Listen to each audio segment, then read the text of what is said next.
Throw Gang, we are joined by the opera slipper overlord, Lauren Schlossman, and myself, the mule madman, James Harris. Welcome to the weekly Run of the Boys with today's full episode only available on www.throwingfits.com. I forgot to write this out, but before we get into having a proud papa moment, almost injuring Jon Snow, and our happy hour. Yeah, that's right. And the goat smokers. And what else? Oh, New York City summer bucket list item that you ticked off this past weekend. But Let's it was get into on- a fit check. I think it was on your bucket list, though. Oh, it's always been, it's permanently on my bucket list. Perma bucket list moment. Okay, should I just go first? Sure. You said opera slippers. I think you mean opera pumps, but these are Oh, don't tempt me with a good time at pumps, baby. these are Grecian loafers. Okay. I'm the only person who didn't go to Greece this summer. I guess both of us are the only people that didn't go to Greece. But I got the Stofa Grecians on the dogs. By the way, did we fuck up by taking our summer vacation? And like, obviously we tack it on to like the end of work travel. Yeah, we were But there. did we fuck it up by like taking it in early summer and not late summer when it's, this past month? Only recently has it cooled off a little bit, but it feels like August. Yeah. One, everyone goes away. Sure. Good luck working with Italians. Mhm. They're like, we should make a meeting on September 15th. Yes. It's like, Yeah. All right. okay. See you in the fall. Well, I don't think we could have because of the entire Substack migration that we did. To your point, I don't think we could have been on vacation now. Yeah. But at Working the, vacation. But at the same time, would I love to be on vacation right now? Yes, absolutely. But in lieu of your Ischia travels back in late June. No, I don't.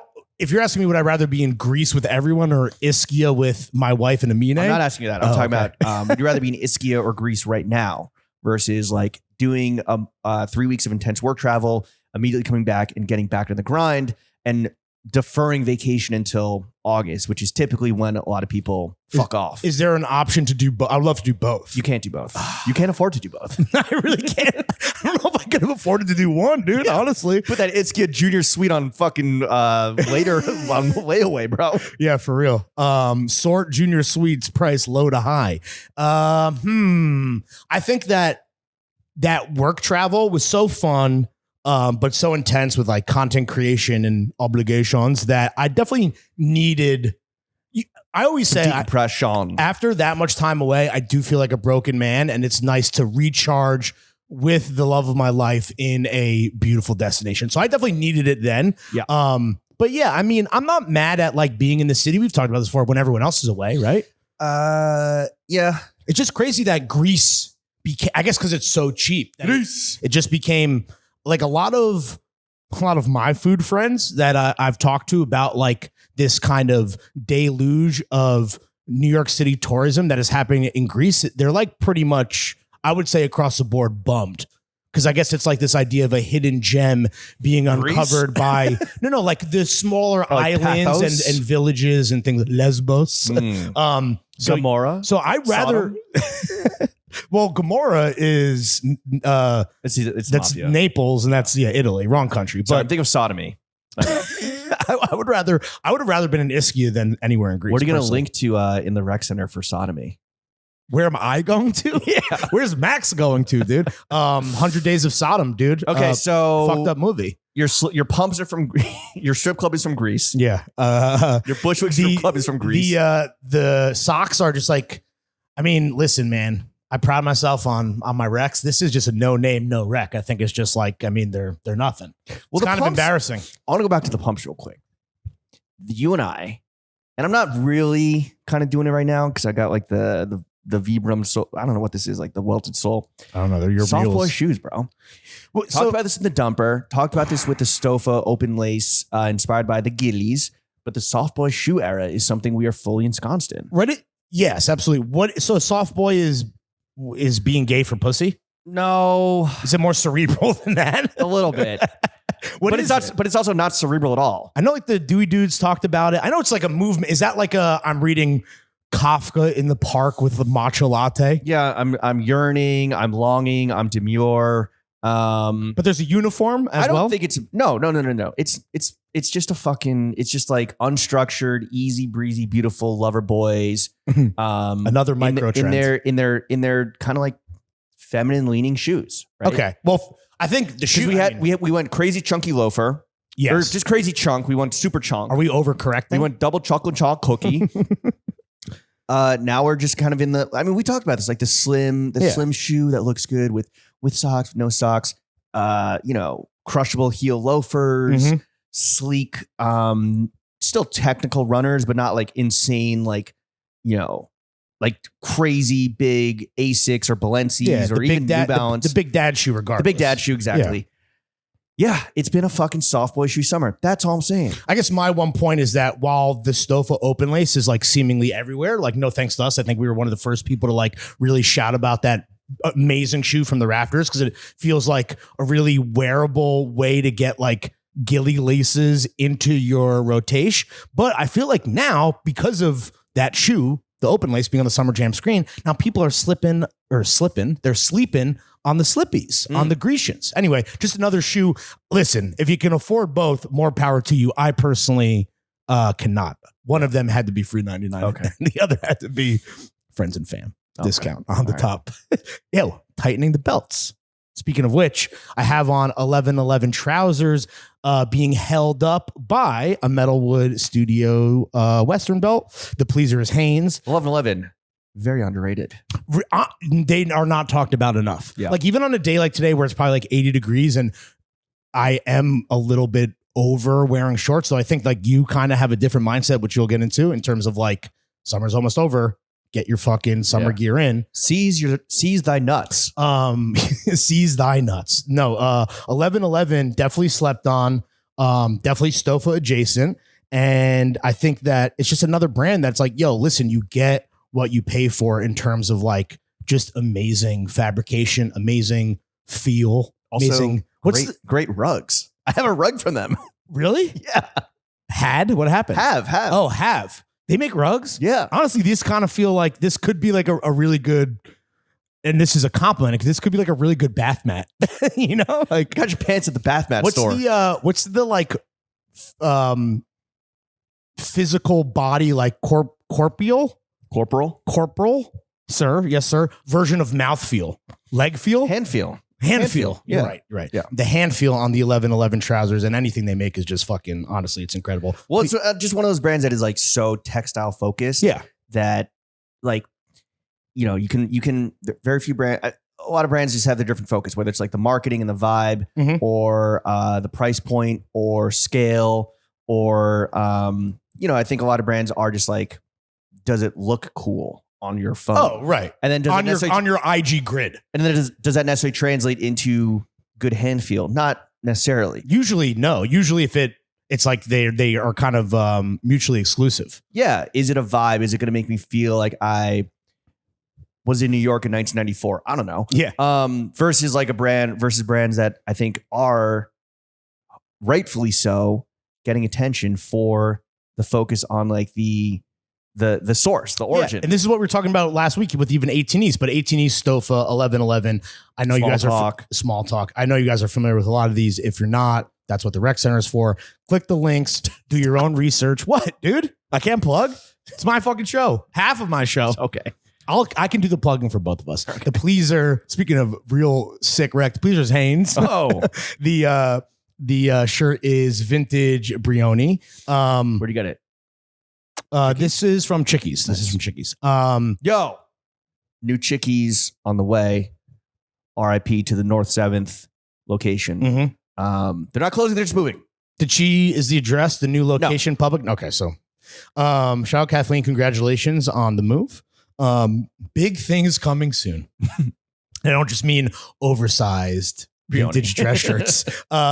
Fresh cut from the homie Rob at Mildred. So no chapeau and not even no cans today, dude. I got to keep this shit fucking. I hope we're recording. We're definitely recording. In terms of what that recording sounds like, I could not tell you. Guess. I could not tell you. What else? Rolling on the wrist, pinky on the fingy, chrome on the fucking fingering finger. Dita shades, rolling on the wrist, wedding ring on the fingy, wifey on the pinky, chrome on the other hand. I had a green apple cherry Celsius. We got the good flavors back in stock. Anything that whether it's Zin or Celsius, am I glazing myself to be like, it's because of me that I'm selling out all my favorite shit that I need. Sorry, is there a Celsius shortage? There was. I mean, you could only get like the kind of, B level vibes flavors. Yeah, I think you're the single reason why the addictive products are sold out. I agree, dude. Thank you. You are not a victim. No. You're a pusher, man. Though I think of this pod of either, I'm the victim. Okay. I play the victim. I'll say that. Cool Mint, 6 millis in. The boxers are Supreme Hanes. And I got a hydro flask full of green. Nope. Where are we? Lower East Side's finest? Yeah, baby. Damn, dude, I'm fucking off today, dude. Fucking Monday. Live from the Lower East Side, where the fucking Juminicans have been hustling, trying to get crisp off the ground, battling it out with the Neanderthals. Are they going to make the delivery to Haraki? I don't know. What's up with the Rasta Monster truck? Is Cam going to do what he got to do to be dirty and get the fucking duds up in the store? So you finished off season 1, I take it? I finished off season 1 of How to Make it in America. Incredible rewatch. It really is. And it's so much fun. And we talk about how it's kind of like anti-prestige TV. Yes. I just started season 2, and it kicks off with the montage in Japan, which just makes it's just such a fun show. Fun show. It is. When they're talking about the vibes, they were not wrong. It was one of those things where I was, publishing or finishing up, like putting the bells and whistles on the dumper last week, and I had season 2 playing in the background, and it was one of those things where I, just reflexively caught myself being like, all right, yeah, let's keep this fucking party going, and I'm like, oh, there's nothing to go to. And then I start thinking about like all of like the storylines that they were building to for season 3, and it really like. It's a bummer. It honestly, dude, super fucking bummed me out. Damn. Andrew Chen was texting me and he posted about this, but it is crazy that in like the lookbook of the crisp mood board, the crisp mood board of like, it's the birthplace of the 70s, man. It's the birthplace of hip hop and punk rock. Yeah. No bell bottoms though. Yeah. They use photos of the first like self-edge or an early self-edge product photos that Andrew himself took. I think he's from 2009. Yeah. And they were in, I guess there was a, I don't want to fucking put anyone on blast here, but there was a store visit and I think a scene shot in self-edge, which makes complete sense. Which got cut. Yeah. Sadly. And then I guess like some of the, not Ben or Brian and Victor, but some other folks involved with the project had some sticker shock when it came to seeing what Japanese denim actually what selvage actually fucking back costs. in 2009, which would be fucking peanuts now. Yeah. Thank you, Biden. We talked about the Jay-Z cameo that never was and the Pharrell cameo that did happen, which was, you're not there yet, but like it is a fucking awesome Pharrell cameo. It's so good. My favorite part, I forgot about this, are like the photo interstitials. Oh, the music, the photos. But it's Tumblr. It's like Tumblr, dude. The photos are it's such a time capsule. Yeah, it's awesome. And it's wild to be like, not to fucking get all like, teary-eyed about the old New York, but it is funny walking around the literal streets that they're filming in. And also they filmed a bunch in Williamsburg, on the south side of Williamsburg, where I used to live. There was a bodega where Brian gets approached by a bunch of kids skating. Yeah. That was like my bodega. Oh, really? Millie's Mini Shop. Oh, nice. Yeah. Millie's Market. Did they use the actual like bodega workers or were those actors? He leaves, he walks out of it, and then like it's funny, you can see like the Williamsburg Bridge in the background. It's like that could be the Lower Side, I guess, but on the Manhattan side, but whatever. Anyway, my point was that the sneaky best cameo is Jeans, courtesy of Andrew Chen. Not Pharrell. Not maybe even Jay-Z one time. My favorite cameo was I posted this, the Sperry Band of Outsiders. Oh, dude. Collaboration with guys like, yo, fellas, I hate to break it to you, that's but a like, crazy moment. I got mad inventory, and didn't you hear? Everyone's fucking with these now. And it's these boat shoes. And Ben Epstein is like, man, come the fuck on. This shit sucks. The stupid fruity swag BOOX Sperry topsiders. Because of Kanye, had the streets low key in a chokehold. I never had a pair. Time is a swagless circle. I remember this. Speaking of sticker shock, those which were like, okay, maybe premium materials, but it's like Sperry topsider that, like, again, even to this day, like the price of nothing has changed, or the price of everything has changed. The one thing that stays the same is you can get Sperry topsiders for like $60 or whatever. But those were, I was like, there's no way that even me, the biggest victim, fashion victim, trend victim, if you will, I was like, I can't even justify these. Yeah. But there was like the Melton wool ones for winter. Yo, like, you got Back in 2010, it was a fucking owner of a sneaker consignment store. In 2024, it's a fucking podcast co-host trying to push boat shoes. Yo, I think Kanye West is wearing a pair on the cover of 808s. If you like see the full fit, he was ride or die. Okay. I mean, I think he might have even been in a band suit in that you know what I'm talking about, that gray suit that's like airtight out. I don't think it's banned, is it? What do you think of Kanye's new album as a Kanye stan? Oh, it's so fucking bad, dude. I didn't even listen to it. Because I was a Vultures 1 apologist. Vultures 2, I think I made a throwaway joke on The Last Boys Only, but I did like one listen and there wasn't even one song that I'm like, I'll go back. Oh, like one stupid fun banger. It's just literally lazy. Do we believe the nitrous oxide addiction story, by the way? Absolutely. I mean, I want to party with that dentist. He should have. I wish he came to the happy hour. Yeah, for real. It is one of those things that, like, I mean, Steve-O is the best example. Like, people very easily do get addicted to nitrous, whippets, whatever. Yeah. Hey, yo, Ryan Garcia's I'm on that nitrous. I think you're doing a fit check. All right. Now. On the dog. So I had a little emotional dressing moment this morning. Emotional. When it was emotional. You were in tears. It was emotional. You don't get emotional when you get dressed. You're not doing it right then. What are you even fucking doing? You ever watched the Twilight Zone? Like what, the guy that survives a nuclear holocaust, but he breaks his glasses and can't read? No, but there's another great episode and there's a great phrase, and my dad loves to pull it out, but it makes what you're talking about. There's only one summer per customer. Okay. I don't want to ruin the episode, but that's what I feel like you had a one summer per customer moment. Yeah. Summer's over. Summer's not over. Summer's It'll nearly be hot till fucking November. Summer's nearly over. I think, we had a little chill midweek break from Dante's Inferno last week. Thankfully, just in time for the happy hour, got to wear some lightweight outerwear. That was crazy. Alhamdulillah. I was, getting dressed and I was like, should I wear some Drake's tropical wool brown trout with the Stofa open lace? Because I love that combination. Mm-hmm. But I'm like, you know what?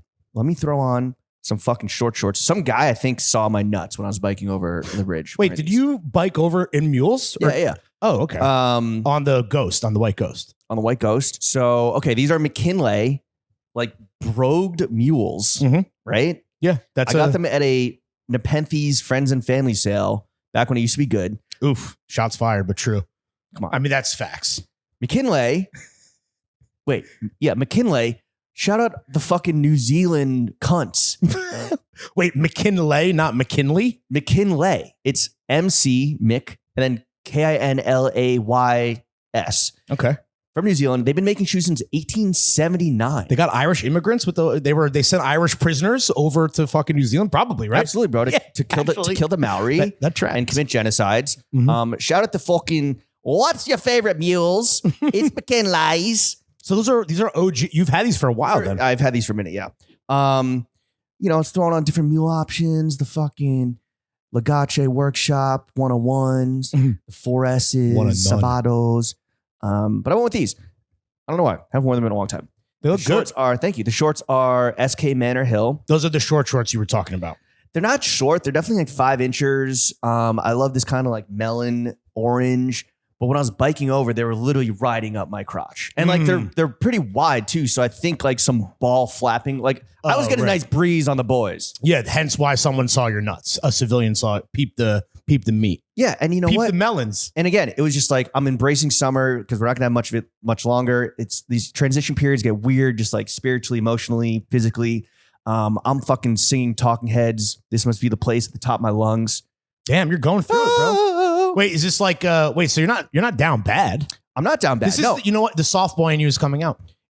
Literally, How to Make It in America, trying to like having like a very productive, fun weekend, seeing a lot of friends, doing a lot of shit, taking care of myself.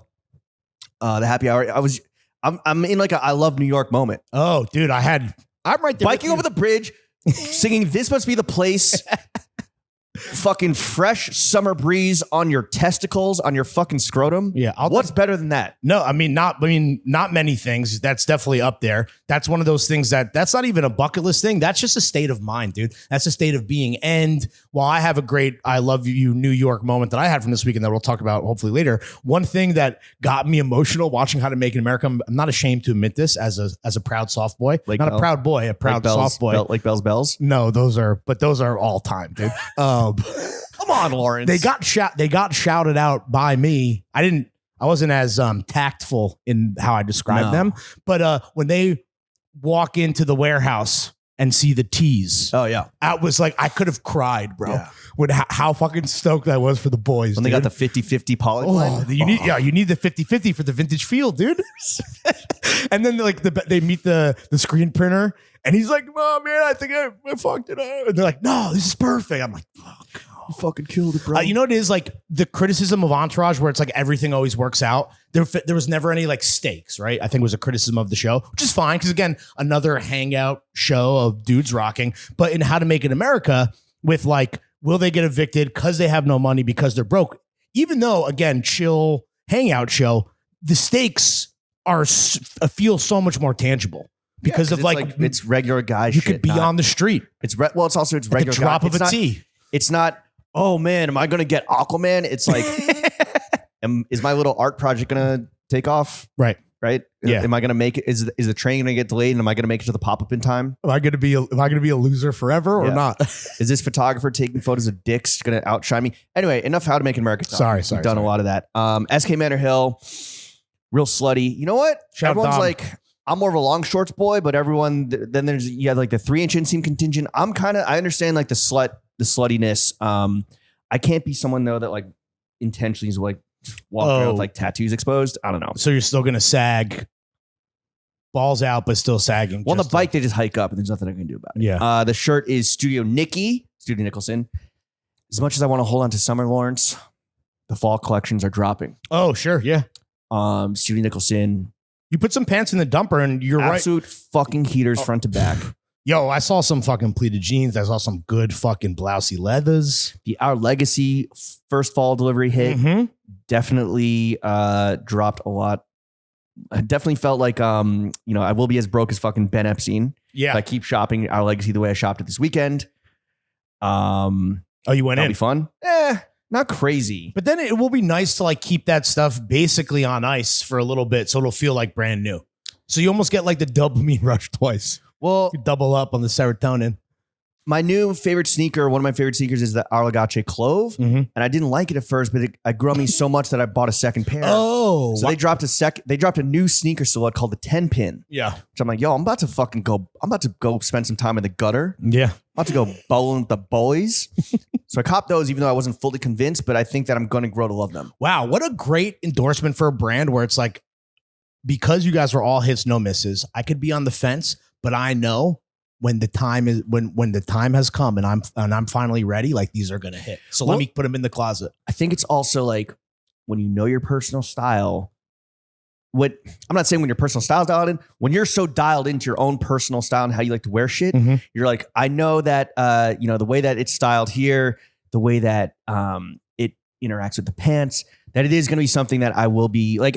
You're doing the fucking Rayman calculations. Like I have these pants, I have these other pants, I have these shoes, I have these shoes. So, the Zach Galifianakis shit. Yeah, no, I get it. So that's what I was doing. Yeah. While just laying on my couch. So you're going to see those sneakers down the road and we know it's going to work. I bought a fake leather tie on my Bottega shit.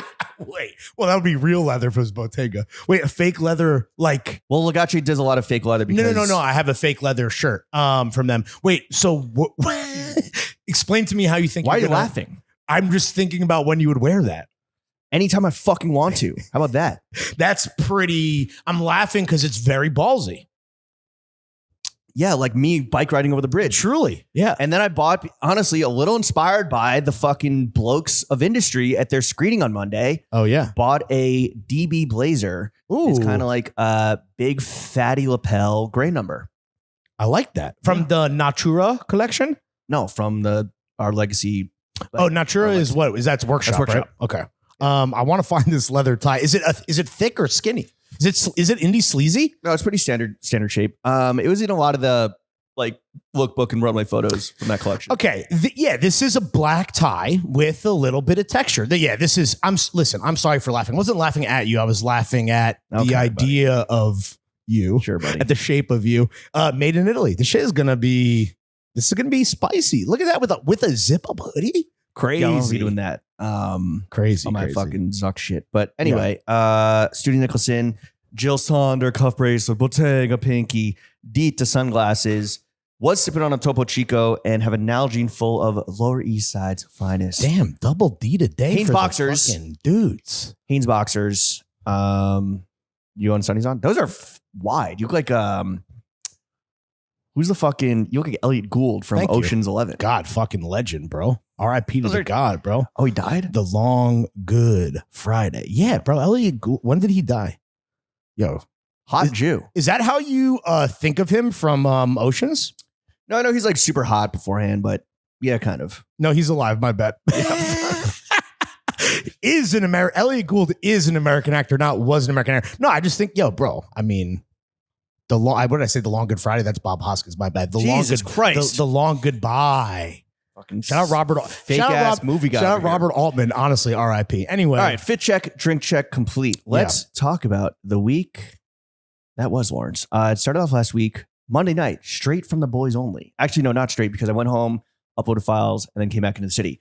We got to go to a screening of the Industry Season 3 premiere. yeah, episode 1 Season premiere. for the second time. And then watched it for the third time last night. Mick and Con were in the building. Spoiler alert from last week. They're on this week's guest episode. I think we spoiled it last week We as did. well. Yeah. No, we did. I'm saying. Yeah. Okay. My Hollow was there. Marisa, fucking Jon Ken? Snow, Ken, Rishi, aka Sajar. Someone fucked his name up when someone from HBO, I feel like butchered his name. Yeah, his last name. Not his first name too. Fuck. I thought it was, I know what his first name is. a double butchered job. No, it was a Either single way. butcher. You know, well, right. He looked fucking good in the Louis. He is. You know what? A lot of people were saying to me. They were saying not a lot. A couple people made this. They were saying Sagar Radia. they're saying he looks. Is he Indian? I don't want to. Can you? What do you want me to look? What do you want me to Google? Where to is he find that from? out? Before I make the point. He's from the United Kingdom. Okay. What's his nationality? British, bro. Okay. People were saying What's his ethnicity? he looks like the brown Kendall Roy, the brown Jeremy Strong. Okay. He kind of does. And I was like, oh shit, I never thought about that, but I could kind of You want to know where Sagar Radia was born? Bristol. Harrow, London, England, United Kingdom. To what parents? Okay, whatever. We can move on. Okay, his heritage is Gujarati. Okay. Do you even know what that is? Yeah, of course. What is it? It's Gujarati, dude. Yeah, You said true. it. Yeah, true. It's Indian. It's that Gujarati. Is it Indian? I think so. Anyway, got to go to the screening. Saw Mick and Con pull up. They were wearing Todd Snyder head to toe, and they did inspire you to go back and check out the goods. Yeah. And honestly, I felt the same way. Con was in a double-breasted, slightly oversized, like navy suit. The right? white suit, I believe. I think they might have both because they both were DB'd up.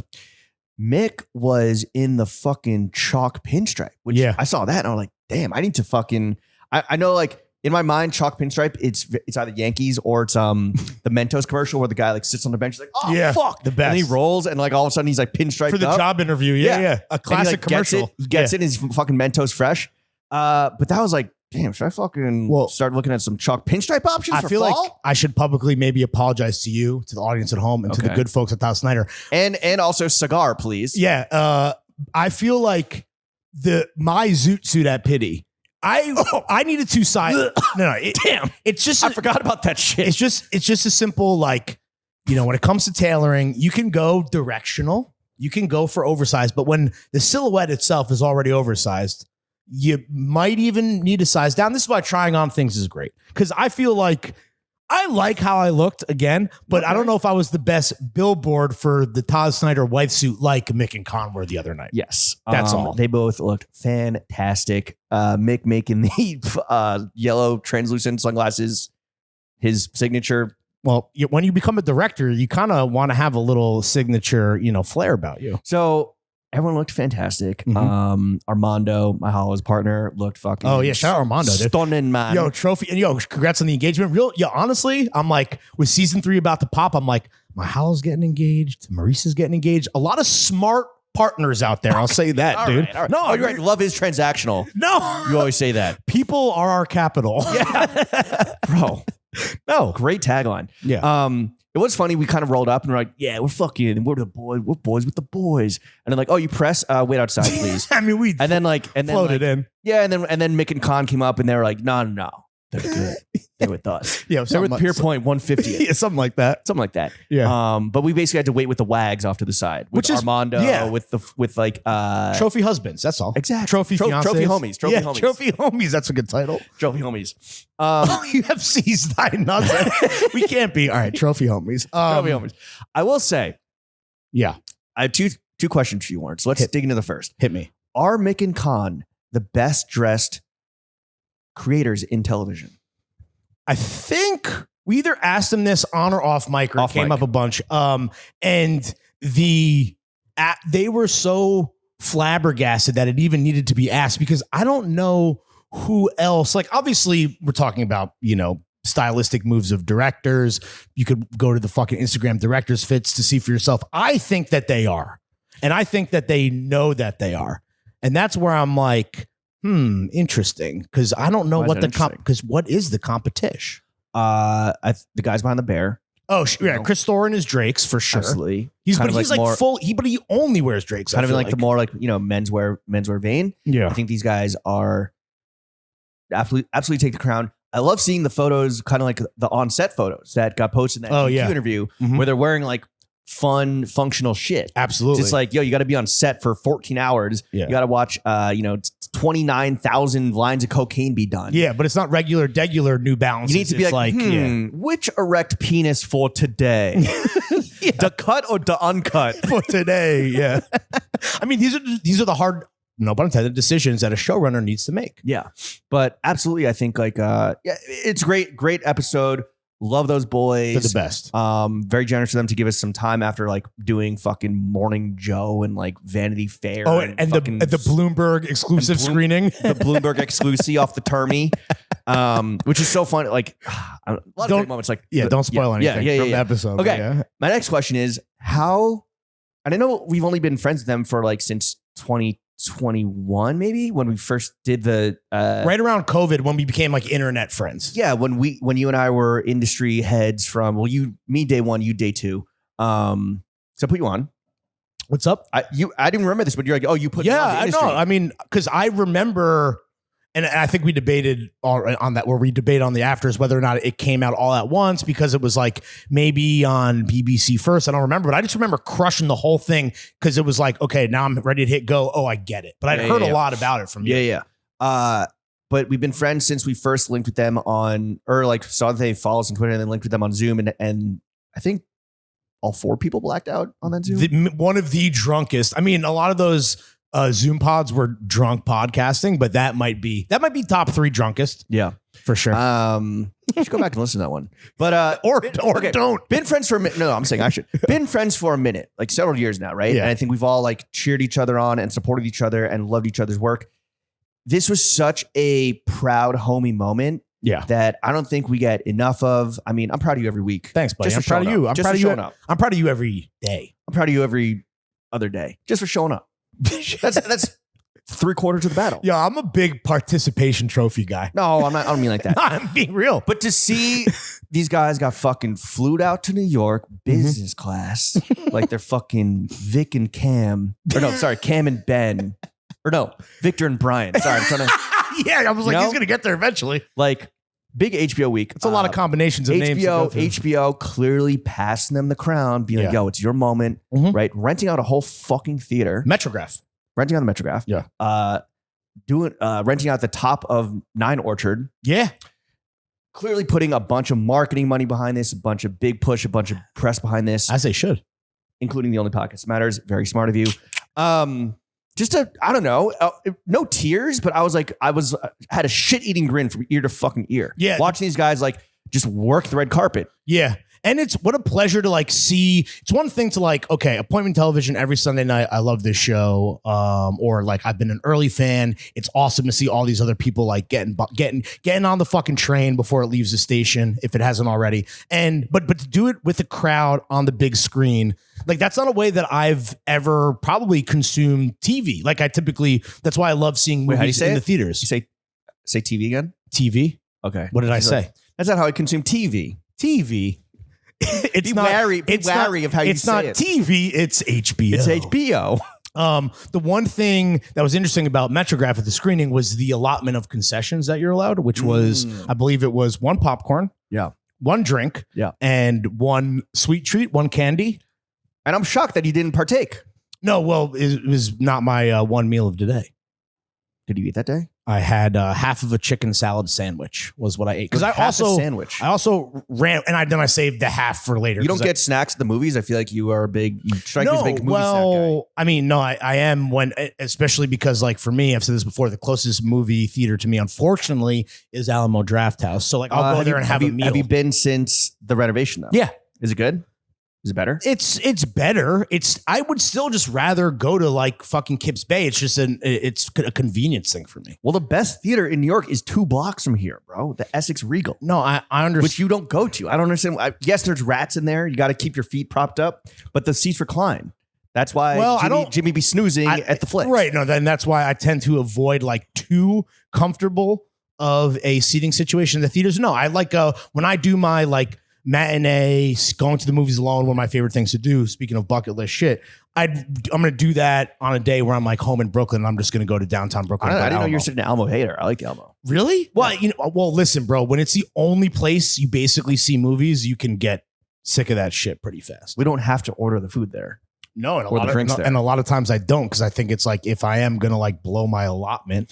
Anyway, I had the popcorn was fine. Well, because I was gonna say Topo Chico was fine. The Raisinets that I had, those were good. Did you put them in the popcorn? No, I don't do that. But the thing for me is like, imagine being the guy who, after drinking his 1 allotted Topo Chico, dropped it and the bottle fucking broke on Jon Snow's premier shoes, dude. Did it really? Wait, it broke on his shoes or like the water got on his shoes? There might have just been like a little bit of backwash, but like the bottle fucking broke and like Jon Snow Kit Harington is there. Jon Snow. His name's Jon Snow. He's flicking up. He's kind of like, he's the big fucking guest star, like an amazing addition to an already amazing cast. But like he was like he had to like, whoa, like, it was like, yo, dude, I'm in the fuck. I don't know what he was wearing, but he's like fucking dressed up for a premiere, like for the black carpet. Sorry, didn't see you down there. Yeah, and dude, I really empathize with that guy because he was fucking obviously mortified, bro. Yeah, I mean that's a faux pas. Jon Snow played it cool. Can confirm I am taller than Jon Snow. Oh yeah, he's a short, stout king, a short prince that was promised. Absolutely jacked. So him and Rishi almost, I would say, identical height. Yeah. Anyway, Raisinets, kind of a goated candy. What, you cut me off to talk about the Topo Chico falling? I want to talk about Raisinets. Sorry. Yeah, Raisinets. But would you have them anywhere besides the movie theater? I don't know when else I would necessarily have candy. Oh, as a grown ass man, I'll have a cheeky Haribo sometimes. Haribo. Like how do you pronounce it? Haribo. Where's Rishi from? Guadalajara. No. A fucking. It's cool. I just had to put you back on Jumanji. No, dude, that's bad. What? Jumanji? I didn't say Jumanji. You said Gumanji? It starts with a GU. Anyway, no, I can't imagine eating Raisinets if there wasn't a giant silver screen directly in front of my face. It took me fucking back. Definitely, like, I don't know, great fucking candy. Great candy. But watching, can you imagine getting the opportunity to watch a show like this, like in the theaters every week, where like the whole audience is like locked in for the big yucks and then the shocking moments. Like everyone already watched. I don't know if we should spoil what happens in episode 1, but there's a death. There's some big fucking hilarious lines, and to be able to experience that with a packed theater is awesome. Because you could watch a show with some friends, but it's still not the same as being in a theater. That's my point. And I never do that with TV. Obviously, like when would I be going to fucking premieres? I don't know, but it still hit the 3rd time. Facts. Yeah, so it was great to see. Haven't done blow since 9/11. That was a spoiler you did in the group chat. I'm like, bro, don't color my viewing experience to get a fucking to participate in the group chat. No one's talking to you. You've already had. First of all, we were all talking to each other. No one was talking, and you just dropped the best line of dialogue from the episode. I'm like, why would you do that? Is that the ultimate bar? That whole scene when they're in the ultimate bar.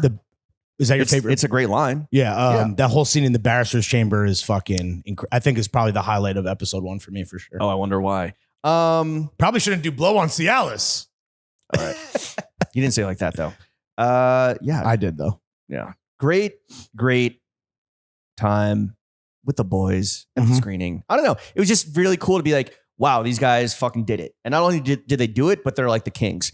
And they never got a premiere for the show. This is like the first time because of like the timing a lot of with COVID stuff. Yeah. I mean, season 2 was during COVID. That's why we couldn't get cameos because the COVID protocols were too strict. Yeah, that's why for sure. They said, come to Cardiff. You're in the UK. Lawrence, don't fucking undercut me or yourself, bro. They said, come by, but you had to quarantine. You're going to have to quarantine for like 10 days before you can like come on set. And we're like, well, we're flying home in 2 days. Yeah, I wonder what characters we could be on future seasons of the best show on TV. We would literally been extras on the floor. I'm fucking with that. Club scene. I need a Pier Point vest, you know? Yeah. We were kings a few days later when the Throwing Fits happy hour popped off. What a fucking fun time. Thank you to everyone for coming. I'm always nervous about that shit, dude. I know. That's talk about undercutting anyone. I'm undercutting on myself, what we do. Because it's one of those things where it's like you give people enough of a window where it's like if it's 5:01 and it's not packed, I'm like, I start getting nervous. But of course, it ends up being like the best fucking time. Yeah, it was a lot of fun. Inside, outside. I mean, the weather was perfect. Oh, dude. Lightweight outdoor season. Incredible. High 60s. Are you fucking kidding me? Everyone looked the best. Fantastic, by the way, too. Thank you for all wearing your light outerweight season best. Yeah. A lot of prestige personas. I had a funny moment where I was chilling outside with Mary H.K. Choi, just catching up, telling me what's going on in her life, et cetera, telling her about the Substack migration. She was praising effusively the Essence thing that I wrote. Which was incredible to hear from like a GOAT writer, published author, multiple book published author, like, no, not even published author because you're a published author. That doesn't mean anything. I know a GOAT writer. I knew where you were going with that. A GOAT writer, who's like, yeah, like it was fucking great, and I was like, Jesus Christ, it feels good. Feels good to hear. This is what making comments feel like on Monday. Yeah, right. So, but this guy, it was at the Magician, which is a bar that I've been going to since my 20s. Spent a lot of time there in my 20s when I lived in this neighborhood during the How to Make in America era. It's a classic fucking Lower East Side fucking dive hang. The prices haven't changed much. Like the decor hasn't changed much. The fucking jukebox is legendary. Great bar, right? Huge selection of draft beers, by the way. I think I alluded to it. Like, honestly, maybe one of the best selections in the fucking neighborhood. Guinness. Yeah. And now they have dirty water as well. Yeah. If you're looking to crush some fucking Celsius, sesh some Celsius. But it was funny. So I'm outside chatting with Mary Chikoi. Obviously, it's a fucking Zoovie, right? We've taken over the corner. Everyone's having a great time, blasting darts, making friends, catching up with old friends, making new friends, flicking up, getting fits off. This guy comes up to me, this like middle-aged, maybe like late 30s, early 40s guy. He's just a guy. So not middle-aged, right? Not I hope not, because that means we're middle-aged. We are. Okay. Just a guy. Just a guy. And he's like, yo, what's going on? Like, oh, I just wanted to come have a beer like after work. Yeah. Like, do you guys know what's going on? Like, can I get in there? It's my favorite bar. I just really want to have a beer. And I was like, yeah, no, it's a thing. Oh, you didn't ham it up. No, I felt weird, especially in front of Mary H.K. Choi. Oh, true. GOAT. I'm not going to be like, yeah, bro, this is my fucking shit, dude. Well, you know about the only podcast about what's the fuck wrong with you, bro. I'm not saying you had to go full Turbo Larry. I'm just going to be like, oh, yeah, I'm throwing a party. This is my friend Mary. I'm like, I know, like, yeah, this is a great bar. He's like, yeah, I've been coming here forever. I was like, oh, me too. And I'm like, he's like, yes, like, is it okay if I go in? Like, it seems really crowded. And I'm like, here's what you should do. Go up there and just be like, yeah, I'm James's friend. He's like, wow, thank you so much, man. I'll see you in there. And I'm like, yeah, see you in there. He comes back. Like, I run into him, I don't know, later in the night. He's like, dude, thank you so much. Like, what's your name? And I'm like, I'm James. And he's like, oh, what a reveal. He's like, dude, nice. Bro, this is your thing. He's like, what's your podcast? I'm going to listen to it. I'll subscribe to the Substack right now. Yeah, that's fucking, honestly, you are smart then to save it because it then hits so much better. I was not saving it, Lawrence. I was just like, I didn't want to be like, yeah, man, this is my party. It's smart. Yeah, I'm the fucking big swinging dick that, Good call. Open bar. I was like, go up there. Here's how you get in. Here's how you enjoy a drink. You've worked a long, hard day in the greatest city in the world. Yeah. Right. You're out here hustling like fucking Cam Calderon and or Ben Epstein. Right. You looked more of a Ben Epstein. Catch my drift. No, I got it. My ethnic drift here. Yep. And he's like, oh, thank you, bro. Like, this was so much fun. I was like, what can I say? Hell yeah. But it wasn't to trying to inflict. No, I know. I'm just hamming it up myself. Speaking of Mary, I owe her a fucking shout out as well. The first thing the first thing she said to me when I saw her, besides just say hi, is she immediately asked for Jenna. And normally when that would happen, I would have to say, oh, Jenna's not here. I'll have to send your regards. Jenna was there. Did you know she was pulling up? She texted me when I was on my way to record the boys' own, or what did we do? Oh, we did a pod. That was the day we pod with Mick and Con. Yeah. Sorry. So I was taking the train in to record earlier in that day when she was like, I think I'm actually going to think about coming through. Okay. And I said, say less. I'll put you on the list. Boo. I'll put you on the list, boo. Put you on the list, boo. Don't worry about it. But anyway, it's one of those things, and I talked to Jen about this after the fact, where I think she's always like, no, you boys go and have your fun. Report back. I hope it's successful. I hope it's great. But I'll she's see like, you at 5 a.m. But the same thing happened at the most recent Friends and Family Bazaar. And it happened at this fucking happy hour. It's like she comes and she gets to fucking bask in the glow. That is the only podcast that matters. And I try to tell her, I'm like, boo, listen, boo. You got to fucking own your fucking crown as the first wife of the only podcast that matters and start coming to these things, because she gets a lot of love. She has a great time. She loves meeting the fans. And then she gets to chop it up with people like one of her favorite multiple published authors, Mary H.K. Choi. Yeah. I guess maybe she doesn't need the external validation as badly as you do. Right. But I do think the validation then makes her be like, oh, I should start coming to more of their shit. Oh, yeah. Though I will say at these kind of things, I'm not a validation hound, like hunting it down, because just seeing the energy and the love that I know is existing in the room is like good enough for me. And if anything, those are the moments where like I actually feel the most pressure to be on when I want to be on the least, because I almost just want to like let it happen and let it all cook, let everyone have a great time and kind of like hang back and just observe. Yeah. And kind of like not get lost in, the moment, or I want to get lost in the moment, I think is what I'm trying to say. The coolest part for me is yes, I don't want to, it's not the Jimmy and Larry show. No. It's like, look, we are putting this on to celebrate the audience. The community. Sure. And what the community no one uses that word. And what the community, from URL to IRL. But the sickest thing, or the most like rewarding shit, is when you get to meet people that are like typically younger, right? And they're like, oh, I moved to New York. I'm trying to do this. I'm trying to do that. This is my little like art project. I'm trying to fucking Cam Calderon my way up to the Rasta Monster glory days. Yeah. I literally went up to some guy outside. I was feeling a little claustrophobic inside, so I was spending a lot of time outside at this point. I went up to some guy. The door guy was pissed. Was he? Because the thing is like you can have people outside, but you got to keep the sidewalk open. And that guy felt like he had his work cut out for him. Yeah. A lot of bodies, a lot of fucking, inertia and momentum happening. And he was, I guess, because normally the Magician, by the way, is packed, right? Like honestly, if anyone wants a fucking bar to go to at any night, really in New York, go to the Magician. But like, I don't know, because I haven't been there. I always, me and my friends went there as like a kind of like starting out the night place. Yeah. Where it's like, oh yeah, let's just meet there and then figure it out. I was there now. I don't know if it's like a packed nightly. Do you know that? They get a good crowd. And I was there a couple months ago for a friend's birthday party, and I got locked in the bathroom stall, which was a whole different story that I'm never going to tell on the podcast. But no, it gets packed out. Some people are like the boys of Mildred were like, dude, this is like our hidden gem. Yeah. So a lot of it is like a hidden gem for a lot of people. Which like, there's no such thing as a hidden gem. No.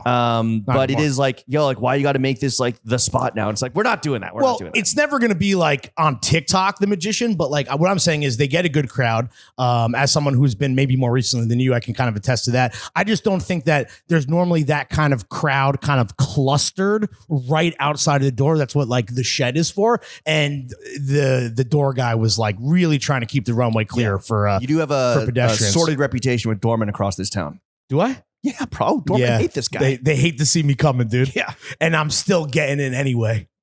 Okay, it's not a capo at Avenue type situation. No, it's not about you getting in. It's about you being like, "Hey, yo, this guy's good. Hey, yo, this guy. These 7 dudes are good." I don't know why I think that my made up authority does supersede all doormen, regardless of where we are, because it's because you're a cis head white male. It's just ingrained in my what I was going to say DNA. is, when I was outside blocking the sidewalk, pissing off the door guy, fucking causing a fire hazard, I walked to some guy and I was like, "Yo, bro, where's your hat from?" Well, what can you describe it? I'm going to wear it sometime, but the brand is called Utility Materials. Cool. I don't remember the guy's name. He kind of looks familiar, but I don't know. Maybe I'd seen him in some shit. He's like, it's my brand. And I'm like, oh shit, where can I buy it? Show me right now. He's like, well, it's not for sale. I'm like, what? I was like, make it for sale. Like, yeah. What are you doing? Fire. So it's a original real tree pattern. Sick. So, Harris Walls, fucking Brat Kamala, coconuts.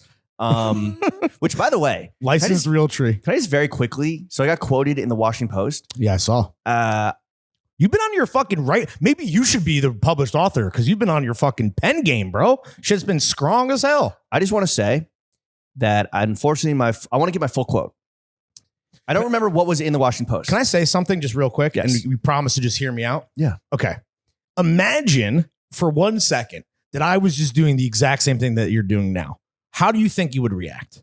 What? Reading your quote?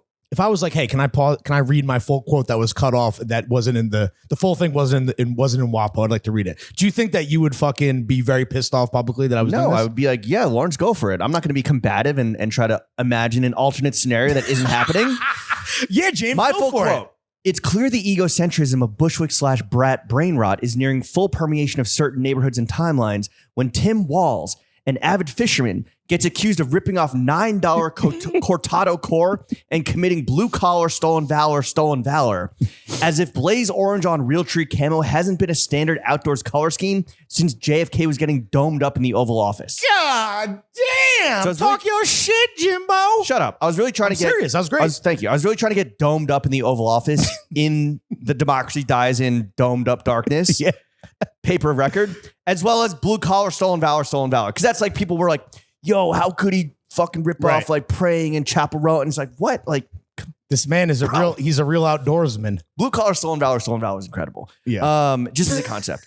It is. Well, it just proves what did you say? It's so egocentric that take that you could have that take and have such fucking horse blinders on to not realize we're talking about. You're mad that the stolen valor that you stole is being reappropriated from the original source. Yeah. Now, granted, there's all we're politicized. This thing is getting politicized. It's not about it's not like Walt started a brand, of just like for fishermen, but still. The stolen valor is coming from inside the Third Wave coffee shop. Yeah, true.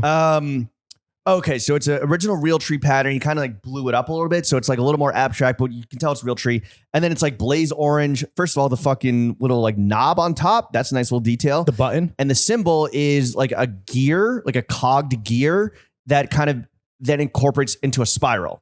And it has a blaze orange underbrim. Oh, fire. So I was like, bro, let me just fucking buy this. She's like, oh, okay. Unprivated his IG, so I could just like go on there and just like buy it.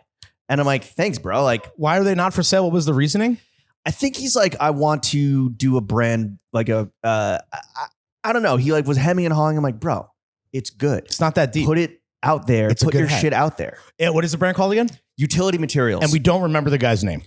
I think it was like a Jake or something. Yo, Mr. Materials. And honestly, it's gonna piss you off. Sounds like a hat that Larry needs as well, dog. Yeah. Hate to break it to you. I'm gonna have to double up on that guy. Okay. I will send you the private Instagram account. Please. But anyway, I was like, this is fucking what it's all about. It's just like ideas exchanging, the love and the commerce being transactional.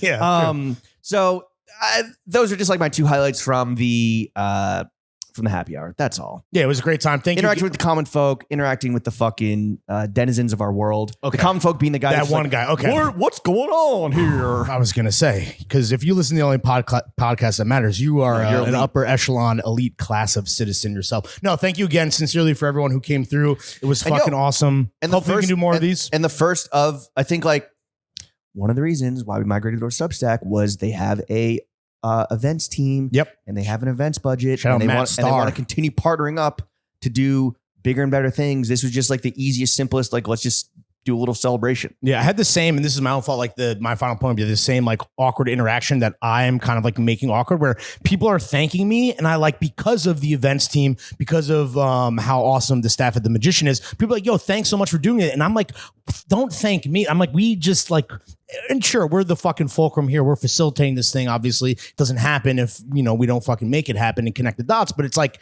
I try to listen. I'm not a very humble person normally, right? I think we can all agree on that. But it's in moments like that where then I get like too humble and I'm like, no, don't thank me. Fuck you. Don't thank me. I don't do shit. Fuck you. You know, and I'm like, what am I doing? Get me another dirty water. Yeah. I love you. Say it back. Garzone. Yeah. So hopefully not the last. And yeah, just a nice little fucking celebration of the new migration here at throwingfits.com, aka throwingfits.substack.com. So Mick and Con were in the hood and in town, and we're like, well, we got to grab a fucking Dinsky. Let's make it after the happy hour. Let's hit up the newly opened Bar Contra. Hell which yeah. Shout out Jeremiah and Fabian. The fucking talk about this has been a week of dynamic duos. Those guys are maybe have their hands in like more good, like quality stuff that is then like cool because it is so fucking quality. Whether it's stuff upstate in like at the Matilda Hotel, or maybe Matilda is the name of the restaurant at the hotel in the Catskills. Tusk Bar, Wild Air. They did the menu at Ray's. Wild Air, I think, is their like, you know, their flag in the sand. Flagship for sure. But Bar Contra is their latest project. And I forget the name of the guy that does the cocktails, but he's like a legend. Yeah, he's the GOAT. And for like, sure. I was interested in going there for the bites. Did you ever go when it was the tasting menu? No. Because I was lucky enough to, this is my second time at Bar Contra. I know this is like the new Bar Contra, but the tasting menu, I remember being like this is, I'm not a gourmand, right? I would never pretend you like to be, good but food. No, but right. But I like good food. But no, it was, I had an amazing dinner the last time I was there, and it was awesome to like see this new evolution where, again, you're right. I think that people, it's like, do you go for the wine list, for the cocktails, and then now also there's this opportunity to like really indulge in these delicious small plates, dude. I was really impressed. And it was a lot of new shit too from when I went last time. Yeah, it was kind of like Jeremiah front of house, Fabian back of house, and like when I got to Jeremiah was taking care of us the whole night. Yeah, fucking man. Shout out, fucking boys. Got to say what up to Fabian in the back, and he just has this like, I mean both of them, but I think Fabian kind of expressed it. He's like, I just want to make sure that people are like having a good time. Like, that's my contribution to like this earth is just like making sure that like everyone is like happy and well taken care of, and that's like it's very honorable, very noble. It's us at the happy hour too. And I'm like, dude. Look at us. Look at us. Look around you. Too good of a time. Natalie Portman's over there, which we'll get to that. We're having a great fucking time. Dick sucking Ron is now best friends with Mick and Con's homies. They set up a little children's play date. Oh, that's right. Yeah. Incredible, dude. The main character. We're going to go sing fucking karaoke after this. We're going to go out to British people sing Oasis. That's crazy. You did this, Fabian and Jeremiah. You did this. What was your favorite bite of the evening? The shrimp.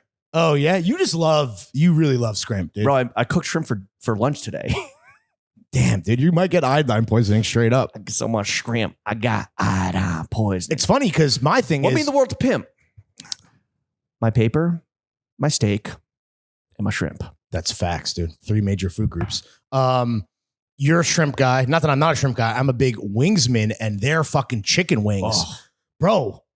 I was like, I almost like felt self-conscious because I'm like literally like sucking the marrow out the bone in front of like, Natalie Portman. Yes. And like you said, we'll get to that. But dude, that chicken wing, I'm like, I know like we put in the order already and you got to put all the food at once, or that's, obviously like, you're supposed to do that. But I was like, I might need like 10 more wings, dude. I might need a dozen. It's right here. I know. This could be like another, like a new kind of like after work. And this is how I now judge how, if I love a restaurant, if I fucking love a spot, I'm going to call it a restaurant. I said this about Strange Delight. If I can go there on date night and it is just like wonderful, everyone leaves happy, great vibes, great course, great intercourse. Right? Oh, okay. The course leading to the intercourse. Yeah, or if you go with your boys. Yeah, I might need to take Natalie Portman there again. Yeah, or if you go with your boys and you kind of like make it, a little sloppier, a little more gluttonous. Yeah, absolutely. Less top, more slop. Yeah, less buttoned up. Yeah, but less unbuttoned, more I guess unbuttoned either way. So I had that feeling of Strange Delight where I've been both with friends and on like date night, and then Bar Contra. Been there with the boys, but it feels absolutely like a place you can go with the homies and just like have a fucking feast. Oh yeah, feast of all the senses, or date night and it's like sexy, chill. Well, the ambiance vibey. is already like elite. And honestly, when we walked in with the crew, I was like, oh, this will be an interesting vibe because it is very dark and sexy as it is supposed to be. Yeah, dude. See, I'm always the kind of person where like I want to be like a cool New Yorker and not like fan out. But like when the word came around to our table, the whispers that Miss Portman herself was like right down, like maybe two booths away. Yeah. I was like, fucking, I had to peep that world. I mean, she's incredible, dude. What who she was eating with? Like, just like I thought it was your stylist. Just a friend. I thought I recognized them as I don't know. I have no idea.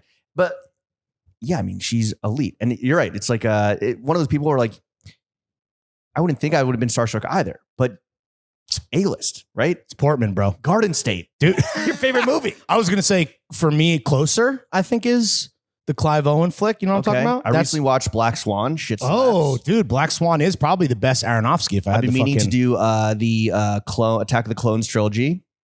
Okay. Right? Or Phantom Clone or whatever the fuck. Yeah, Queen Amidala herself. Yes, in the exactly. fucking cut, dude. Yeah. Been meaning to do that.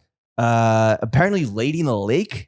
So I think that she was doing like Lady in the Lake is like her latest project on Apple TV. But you don't know this because Apple TV is fucking garbage at marketing their ostensibly wonderful product. Outside of Severance, because that's the one I feel like everyone knows. Do you have Apple TV? Yes. Most expensive show ever produced. Severance season 2. Damn. Maybe Per episode. Really? Yeah. More than Game of I know Thrones. that shouldn't like torque me up.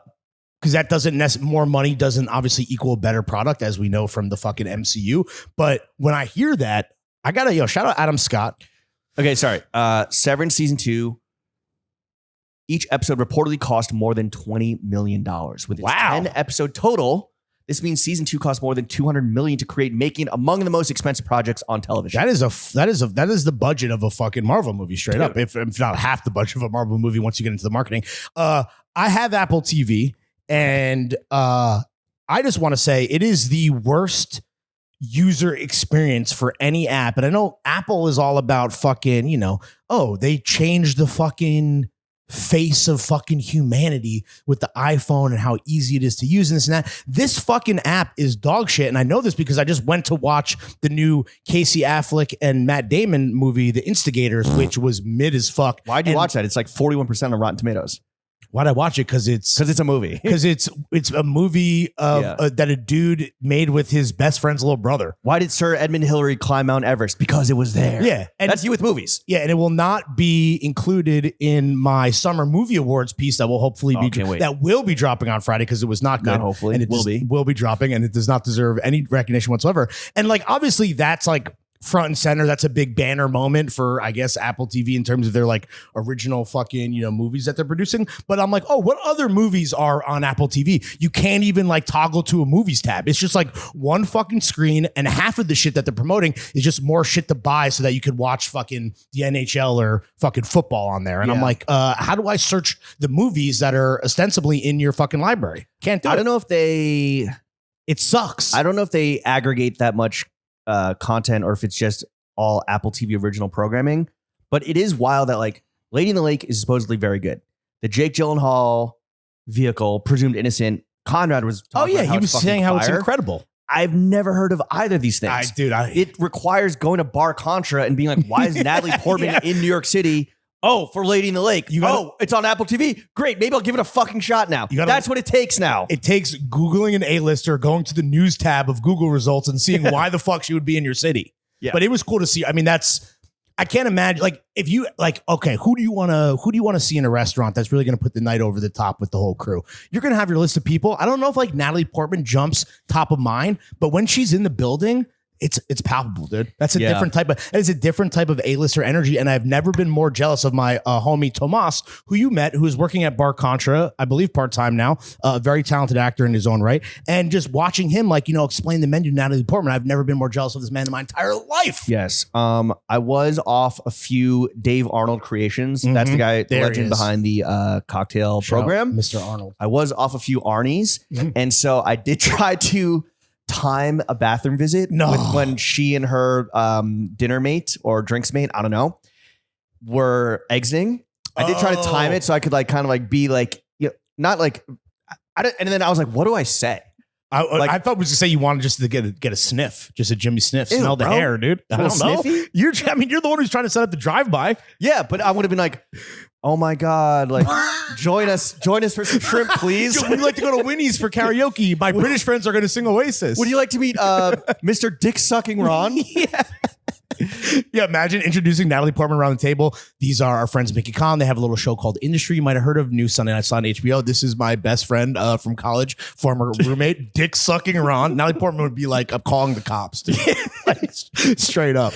I was rifling through what to say in my head. I was like, fuck, what has she been in? Like, I was trying to remember the Star Wars things, the titles of the fucking three Phantom movies. Menace. I'm like, Phantom Menace. You at Bar Contra off a couple Arnie's are the Phantom Menace, I was dude. like, yo, You are. fucking Phantom of the Clones, like the fucking clony Jar Jar. What the fuck was it? You just hit him with a quick little Jar Jar Binks, dude. Yeah, instead I just just took a piss and did Misa big fan. Misa pee pee. Shout out Natalie Portman. I hope you're still in our city. I hope you're listening. She's got to be. She doesn't live in New York, does she? I don't know. She strikes me honestly as one of those like kind of the cool celebs that actually do live in New York.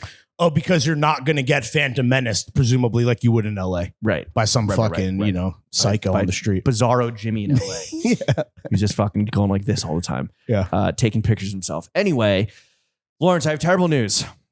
A goat down. Go down. No. Goat down. Yeah. David Lynch has emphysema. I saw this, dude. I don't know what his sig habit was, but it was fucking obviously through the goddamn rafters, which is where his jersey will be when he passes into the great blue yonder. Should we read his statement? Please. Ladies and gentlemen, this is on X.com. Yes. He's eated. Yes, I have emphysema from my many years of smoking. I have to say that I enjoy smoking very much. And I do love tobacco. The smell of it, lighting cigarettes on fire, smoking them. But there's a price to pay for this enjoyment. And that price for me is emphysema. I have now quit smoking for over 2 years. Recently, I had many tests, and the good news is that I'm in excellent shape, except for the emphysema. Yeah. I'm filled with happiness, and I will never retire. I wanted you all to know that I really appreciate your concern. Love, David. Took it very well. Great sense of humor for a guy that makes movies that many people have described as, and TV shows, as very Lynchian. Well, he's a funny guy. Oh, he's hilarious. And honestly, an all-time hilarious, but Well, nah, he's like kind of like speaking of goat down, goat up on the timeline. He's an elite tweeter. Yeah. Zeter. Question for you as a former heavy smoker. Do heavy smokers, and I don't mean to be morbid or obtuse, is the mentality generally like, I know that this is probably going to kill me or play a part in like my, early demise, but it's just too good. I need to get it in now.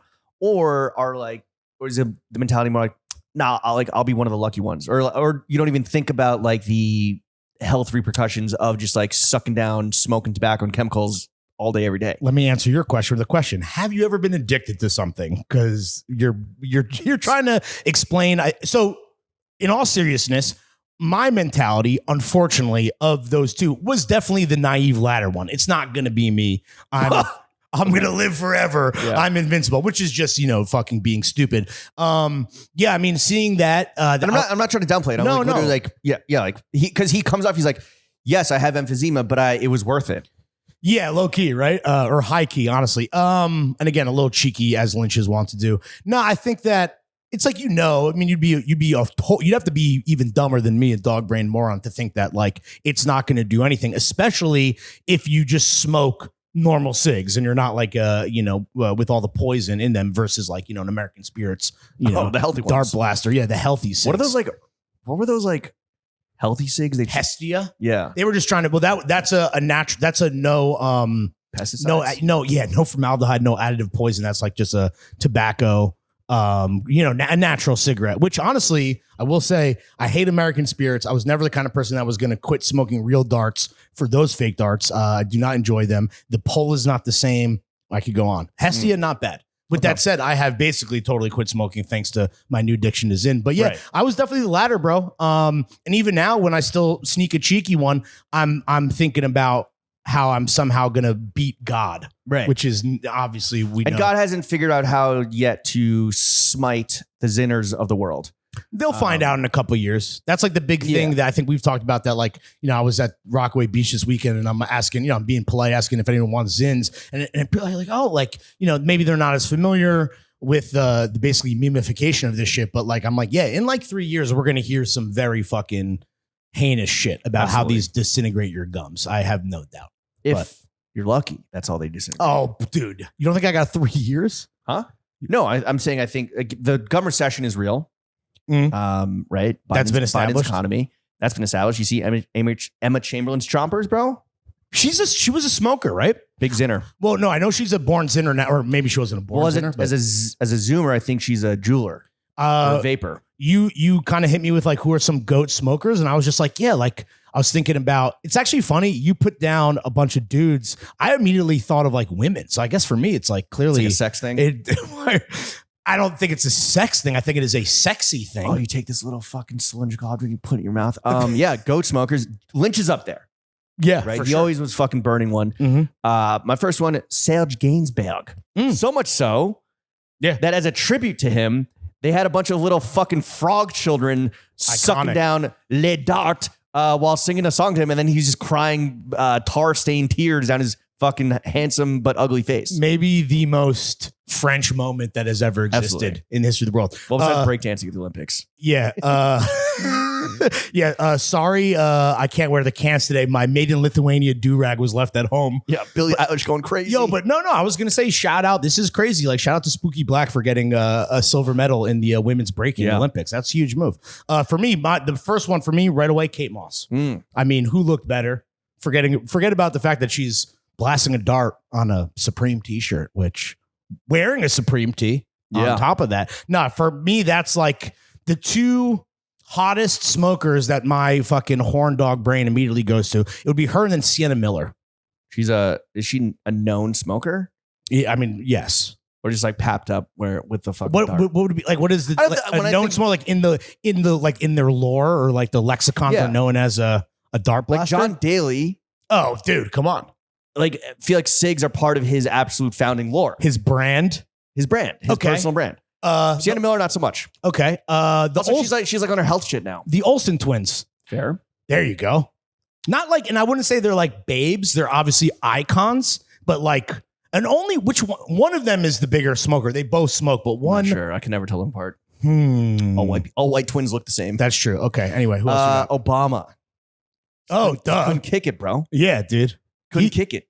Yeah. He ran the world while fucking sucking down ciggies. But at that point, I think he had cut back a lot, dude. I think he was sneaking them in the back with Malia. But not Sasha, like they both smoked now. Another iconic chick dartsman, dartswoman. All right, here's a guy that cut back. Like Leo, now being known as like this vaping, news cap wearing, city bike riding bozo. Like he was a fucking fire iconic dartsman when he was like in the full bad boy. Like I only think of him as a vapor. Really? Fucking sucking down like RoboCop's dick and blowing milky clouds. And that just proves how much like, yes, cigs are bad for you, but like how much better for your brand are they than like the alternatives? Yeah. Whether you're Emma Chamberlain with the Zin or Leo with fucking RoboCop's dick in your mouth. Oh, bro. So I looked up just like celebs that have died from smoking. Oh, shit. Like lung cancer deaths? Yeah, or complications, like Joe DiMaggio, famous one. Oh, dude, yeah. Nat King Cole. But yo, the craziest one to me was Jesse Owens, the Olympic runner, died from lung cancer. Relax, buddy. He's doing this to stand in solidarity for big tobacco. Oh, right. Which I'm like, yo, this man was fucking dunking on Hitler. Yeah. While fucking blasting good old American tobacco. He was blowing smoke literally and figuratively right in the Fuhrer's face. In your fucking Fuhrer face. While Fuhrer's fucking tweaking out in the stands. One more person who is my goat, who I think is the coolest smoker of all time. You threw him down first. I'll let you fucking. Jack Nicholson. Come on, bro. Yeah. But the Jesse Owens thing was my transition into my bad. The Olympics. Because it's funny to see, it was funny that obviously cigarettes were such a endemic part of American life. And what about fucking speaking of Paris and European French, dude? George Harrison, died of lung cancer. Mm-hmm. Damn. Dean Martin. Yo, survived the stabbing, but still got by, I don't know, fucking Parley Lights. Stabbed in the lungs, bro. But Jesse Owens, to me, I was like, wow, this guy was like the greatest athlete on the face of the earth. And he fucking got taken. And he was smoking. So much so that he died from it. That's insane. Well, I don't know the guy's name, but I mean, Does any, I know you're not a Zoodsman, right? But in terms of like Zoods that Queen. objectively, no, I was going to say Super Bowl one, halftime. Joe Namath. No, it's not. what's his name? It's the Chiefs quarterback. Yeah. Fucking whatever. So he never won. So he never has a chip. But just being like, ooh, it's halftime. Let me fucking suck down a quick dart. Just an all-time. I mean, they used to smoke Zoot. in the dugouts. Yeah, I mean, think about tobacco's relationship with baseball. More than any other sport, they are tied 100% at the hip. Yeah, but while athletes used to look cool, this week was probably the nadir of athletes being cool with the debut of breakdancing at the Olympics. No, excuse me, breaking. Sorry, you're right. Yeah. So, okay, real hip hop. Well, so that's the thing, right? It's one of the 5 pillars. We've established this on the pod before. Do you think of, and I was like, my mind as, as a skater, I kept thinking about like skateboarding, where it's like there are people that approach things like that. Some people approach things like an art form, and some people approach them like a sport. And I'll be honest, I never thought of breaking as a sport. Any sport where you use your an alias that you give yourself should not be considered a sport. What would be your breaking name? Sexy Jimmy. Okay. Spinny Jimmy. I don't know. Mine would be Larry Longlegs, 100%. Okay. I was thinking about that. Because it is funny where it's like Raygun, just like on NBC Sports. Logistics. Yeah. Like what? Oh, Lord. Sometimes I'll get served up some like Red Bull fucking breaking. And it is insanely impressive. And also, let's be clear, we're talking about the women's breaking. We're not talking about, I don't know if you saw the men's breaking, but that was. Well, I don't want to be sexist, but no one's saying this, but all the breaking that got made fun of Raygun, but it was all the women's breakdancing. And then no one had shit to say when the men started breakdancing. Well, what's going on there? Well, the Lithuanian chick in the do-rag. Billie Eilish. I don't know what her actual I don't know what her breaking name is. Do you know what it was? No, I know. Do you know what her name was? Yeah, Nicka. Yeah. Right. So it is like, it kind of sucks that like, everyone can't be the butt of the joke. It is just the women. And obviously Raygun did no fucking, honestly, you know what else I thought about? Dr. Raygun. Yes, right. Dr. Raygun. It made me think of Chris Lilly as Jonah from Tonga doing he honestly, or even Mr. G. Yeah, well, but Jonah doing fake breaking, right. Like, cause obviously Chris Lilly is not like a world-class breaker, but like Raygun just is, that's a tough scene, dude. Yeah. I kind of felt it's funny, obviously, but like I also feel bad because she's not emblematic of the entire sport. But she's emblematic of all of Australia. Yeah, maybe all white breakers. I mean, fucking DJ Kool Herc must have been rolling in his grave. Is he dead? I don't know. What's crazy to me is, so I read a whole thing in the New York Times about like ahead of breaking, like dropping. I think it was started on Friday night at the Olympics, or Friday night here. And like how they judge it, and how there's like misconduct, or excuse me, misbehave buttons, where because you can't be like too vulgar in the breaking, right? And like just seeing how like it's like how they're judging this art form that's also a sport. How like they don't get the fact that they're not getting the music ahead of time. That's because I'm like, that's crazy. Because if I'm a breaker and I'm about to fucking bust it down, dude, wide open, I want to pick my own music. Yeah. But the fact that I have to like. It's what like what would you break to? What would I break to? Sugar Hill Gang? I don't fucking. What would you break to? Whatever Jersey club the Showtime guys on the train put on. Jimmy Juke. I feel like they should just fucking Australia. Okay, here's what Australia's got to do, right? In LA 2028 to bro, it's not on the docket for LA. It's over. It's a wrap after 1 year. So it's not like, so you know how they're like adding like flag football, so they're adding the stuff. Breaking has not been confirmed for LA, and I partly think that is no thanks to Dr. Raygun. And yo, man, the breaking was like the biggest moment in the Olympics. It probably outweighed the fucking men's basketball team winning gold. What I want to say is, what Australia should do is, this is like what's fucking soccer teams do, right? They just like, really guy from an impoverished country in Africa, you want to come be a Dutch citizen? Yeah, come fucking play for our team and be nice, and we'll give you like millions of dollars. Yeah. We need the Australian International Breaking Council, the IBC, the AIBC, to come get on the fucking L train. Yeah.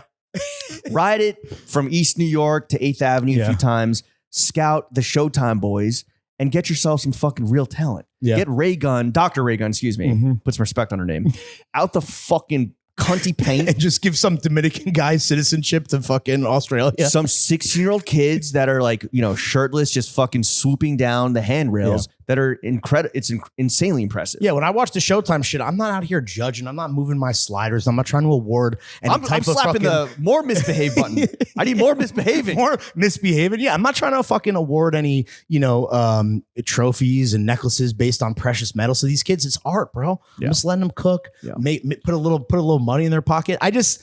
Did we fucking hold up scorecards when we watched Michelangelo paint the Sistine Chapel? No, bro. Same thing. Yeah, it's art. It's a tough one too, because it's like the Olympics being out of touch and being like, this is going to get us a youth audience. And you know what? They kind of got it. Like you said, because of the memes, there was more eyes on breaking than ever before. Maybe not in like the best light with Dr. Raygun diagnosing an entire art form with a terminal case of whackness. But it's if I was a betting man, which I'm not, but can you bet on breaking? Probably, right? Can bet on everything. How trash is Raygun gonna be? Very trash. I want $1 million. What's the over under on how many times Raygun breaks out the kangaroo, dude? How much the kangaroo ski? I would bet it is not gonna be in LA.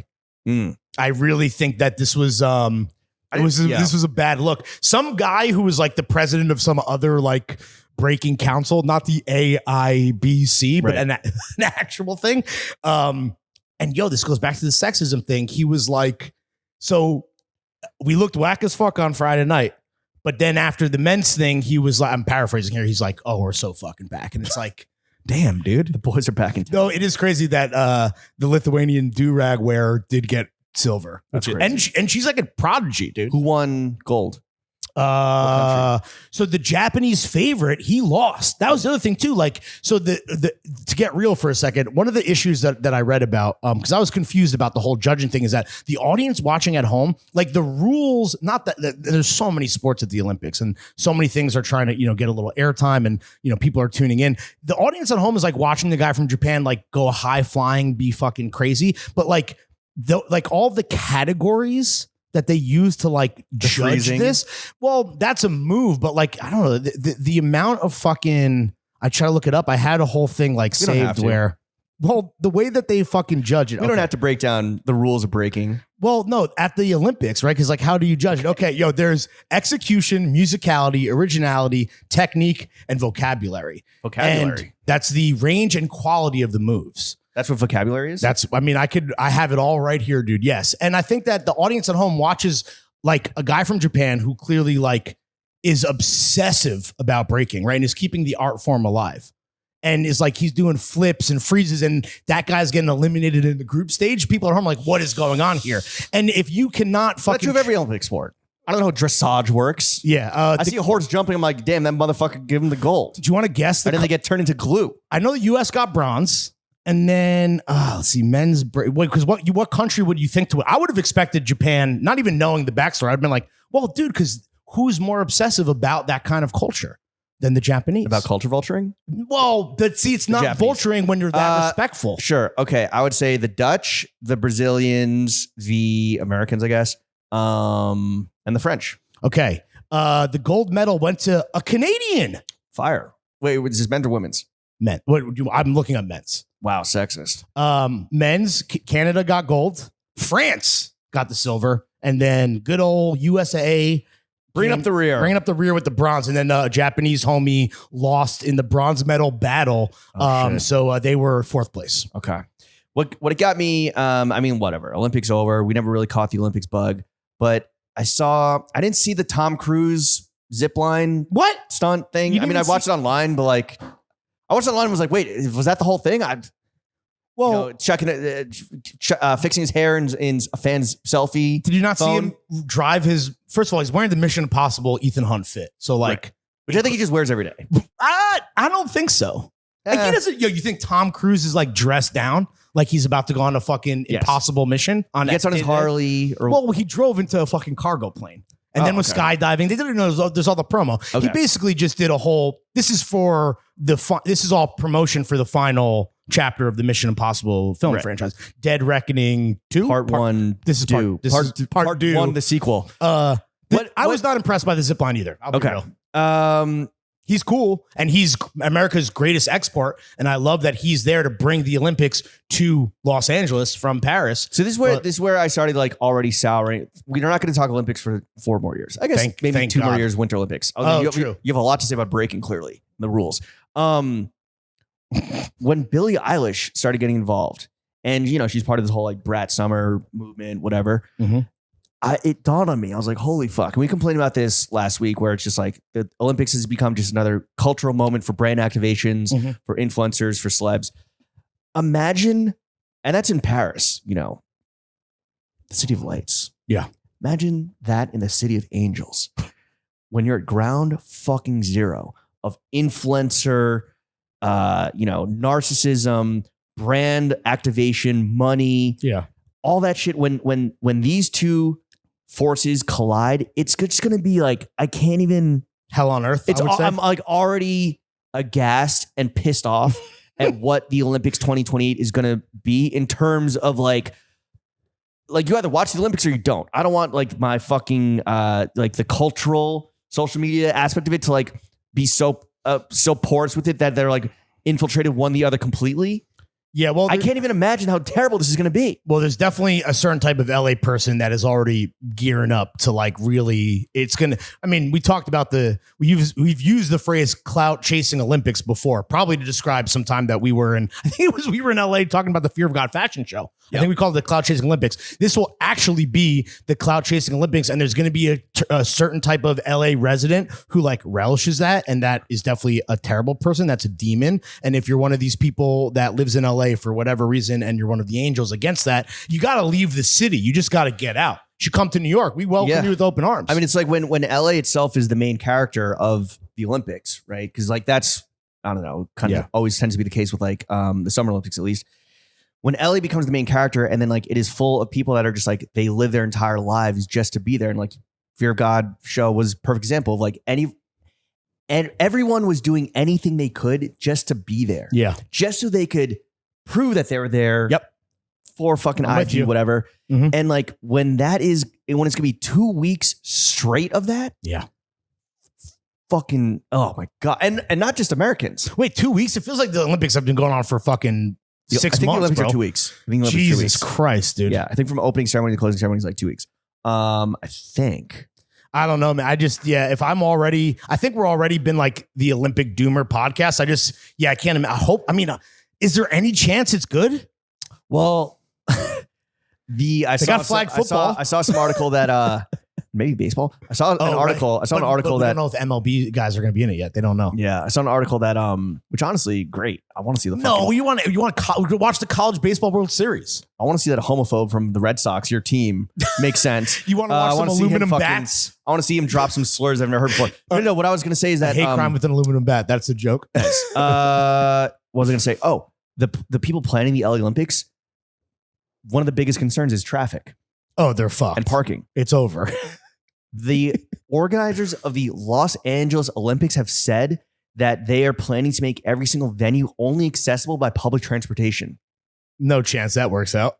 Using LA's widely used and famously well-oiled fucking public transportation operation to transport hundreds of thousands of people across the city. You don't think they have 4 years to get some plan in place that will actually work? I mean, I don't think they will. I mean, the 84 Olympics were apparently a huge success in LA. But baby, this ain't 84. This is 2028. Back when breaking was pure. Yeah. Yeah, exactly. 84. Yeah. Yo, take me back to 84, Jimbo. Honestly, that's just going to be like, I didn't mind it to pull off a patented Jimmy Instagram log off for 2 weeks. I mean, it's going to be inescapable. It felt, honestly, bro, the amount of people that I follow, which is honestly probably more than average, that like were in Paris for the Olympics for whatever reason. I was already kind of like surprised that was happening. Like that's a vacation. It's brands being like, yeah, it's work for some people. It's Nike, it's Jordan, it's like all the fucking brands being like, yo, we're gonna do a thing that's like about the spirit of the game. It's like, no, this is just to get people to fucking post shit. The spirit of the game. Yeah. Yeah. That's what the, it's pure athleticism to have Zach Bias fucking on the ones and twos, breaking in the DJ booth. The only color medal I want is green, and it ain't because the fake gold is rubbing off on my neck. I'll tell you that much, dude. I'd so much rather be. Somebody paid me to go to LA for the Olympics, which probably will not happen, especially now. I'm taking the money every time. Honestly, yeah.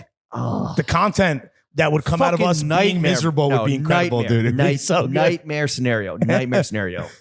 We hate LA. We now hate the Summer Olympics. We hate the kind of intersection of digital culture and fucking Olympics. It's not it. But you were able to have a nice little escape from it all. Yeah. Nice little IRL experience. I was shocked when I saw you put this on the Throwing Fits Thoughts shared notes app. Did the yearly pilgrimage as a New Yorker to spend the day at Rockaway Beach, baby. The best. It really is. I mean, it's one of those things where everybody at Rockaway at any given time is the main character. And that might sound like I'm throwing shade, but I'm actually wholeheartly, full-throatedly endorsing it. And it's fucking awesome, dude. And it's one of those, and maybe it was the shrooms talking, but I'm there and I'm just like, and everyone, and there's we're like me and my friends, like we were there for the dogs, right? And we're like the dog people, right? Then you had like the girls and the gays, you know, fucking wringing out the last drops of Brat Summer. I saw a fucking Realtree Speedo. Never seen that before. Whoa. Might need one of those for the fucking arsenal. You know, you got like this guy suffering through a game of paddleball with his girlfriend whose new BBL just weighing her down, just absolutely fucking he was having the worst time of his life, but like he's still there and he's still experiencing it. Then we had like the couple on like they're not even remotely dressed appropriately for the beach. They got their brown bag and a bottle of rosé. He's feeding her fucking cotton candy grapes. I'm like, this is what are they dressed? If not for the beach, what were they dressed for? Well, he was like Dickie Greenleaf with loafers on the beach. No. Or sorry, Tom Ripley. I was gonna say more of an uptown look. Okay. Might have seen some Amiri style capri jorts on the beach. Just, you know, no intention of going in the water type deal. You know, and then, you know, you got, I'm fucking at Rippers, just absolutely annihilating the top of my mouth pause because I have to get into a chicken tendy and it's too hot. Like just even the cops are having a good time. Wow. No, the Rockaway it's awesome. It's just the best. Rockaway. It's I haven't done it yet this summer. And it's kind of bothering. It's been bothering me, honestly. Dude, one summer per customer. It is. Thank you. It is. It's one of the few remaining spaces in New York where it's like very democratic. You're not going to have millionaires there unless they're like playing non-millionaires. You're not going to the Hamptons are going to like suck all those people out there. No, it really is like, it feels like you're on a subway car, but everyone's just fucking letting loose, right? Everyone's living their best life. And in a good mood. And in a great mood. Yeah. And you have people of all stripes, ilks, colors, socioeconomic backgrounds, all just like kind of descending upon this very uncomfortable place that humans are not meant to be like on there, but just like making do and making it survive, making yourselves like survive and thrive in it. The Nutcracker. Do you have a Nutcracker? Oh, you fucking! I had a watermelon lemonade. And we had we got a mango. There was a mango one, and what I was doing is I don't know if this is like a crazy alcoholic maneuver, but I got my own Nutcracker. Did about half of that. Pace myself, and then I started putting Modelo in and making a little kind of like evil michelada, basically. Christ. Fucking awesome, dude. Yeah, all the Nutcracker guys. Yeah, it was I would love to know. Yeah, I would love someone to do the art, like the investigation on like who runs the Nutcracker operation. Like follow the watermelon lemonade to the top. Well, because I've seen a guy fill up a backpack. He linked up with someone in a Jeep. Oh, like on the road, and he's like filling up his backpack out the back of the Jeep.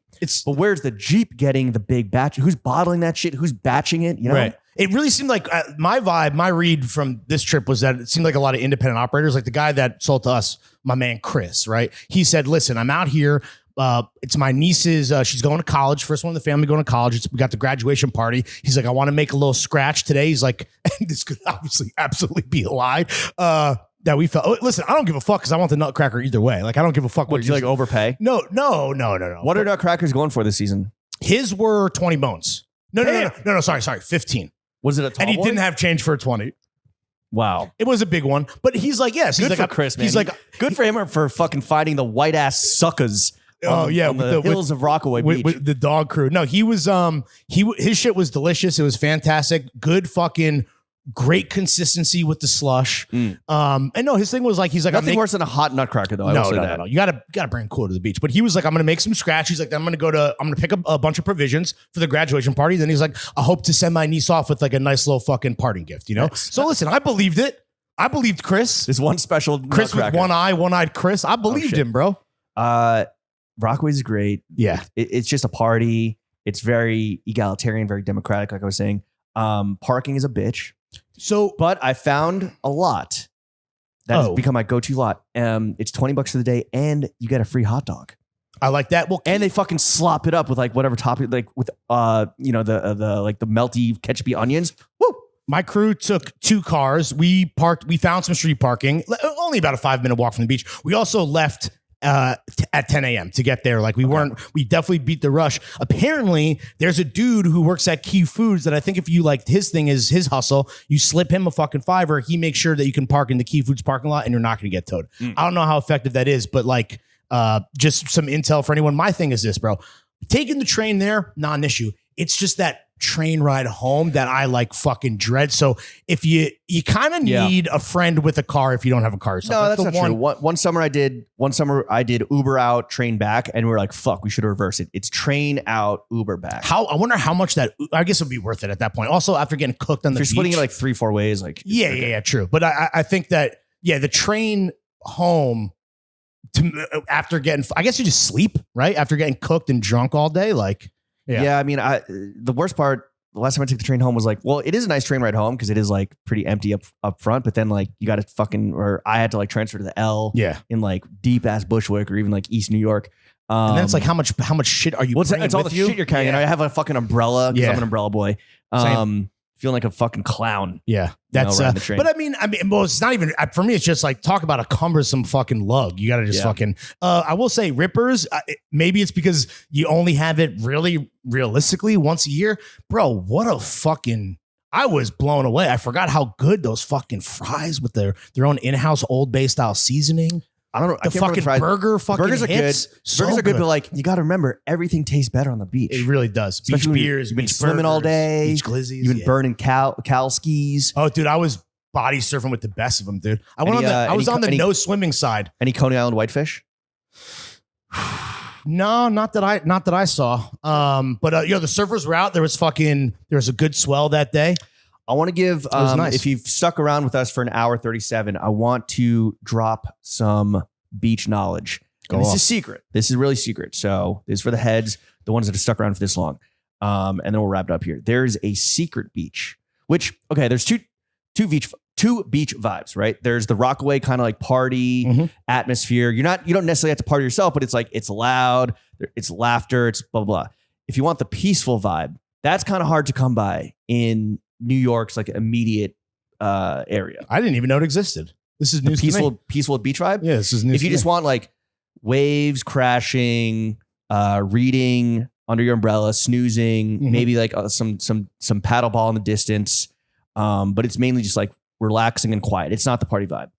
So what you do is you go out to Jones Beach. All right. Okay. For a Bon Jovi concert. No. You go out to Jones Beach, and when you kind of go across these like different marshlands on the Meadowbrook State Parkway. Jones Beach Amphitheater and Boardwalk, when you get to the actual barrier island, is to the left. But if you make a right, it brings you to this abandoned Coast Guard station that is now just a huge parking lot and like an empty like hull of a building. You could look it up. It's called West End 2 or Jones Beach Energy and Nature Center. There's a little cut that goes through the dunes. You walk 5-10 minutes. It brings you to this pristine, beautiful, true like ocean. You could be in fucking East Hampton, Montauk. It's an oasis. And there's no rippers. There's no like provisions. There's no like bathrooms or like places to change or anything. You got to bring your own shit. There's no like loud music, people bringing their own speakers or anything. So you're not going to get that. Like there's no nutcracker guys. Right. Although this was like a few years ago, the last time I went. So maybe there are nutcracker guys. This could already be on TikTok and cooked. Absolutely. Could be the case. But if you're looking for that like quiet beach, again, maybe it's more of like a just chilling with your partner vibe. Maybe it's just like relaxing by yourself, a solo beach day. Nothing wrong with that. That's where you go. West End 2. For the party vibe, for the loud party vibe, Rockaway. All day. Fuck baby. Fort Tilden. That's like the hipster third. Oh, it is? That's like the Raygun breakdancing beach. That's where she cut her teeth. Jacob Reese is like, I think the more like LGBTQI to a plus beach. So, you know, we don't want to inhabit queer spaces. Again, real tree Speedos taking up Rockaway left and right. Mad gays on Rockaways. Rocka gay. But Rockaway Beach. yeah. Rock. No. What's our outro music? A definite fucking summer bucket list in New York City. Okay, so no Ramones Rockaway Beach for the outro. Nah, but some Pimp C. What means the world to you? Oh, that's right. Of course. Shout out to fucking Pimp. Yeah. R.I.P. Pimp. R.I.P. Pimp. Wish you had seen Rockaway Beach, brother. All right, this has been another episode of the only podcast that matters. All right, see you guys Jeff, later. take us out. Peace.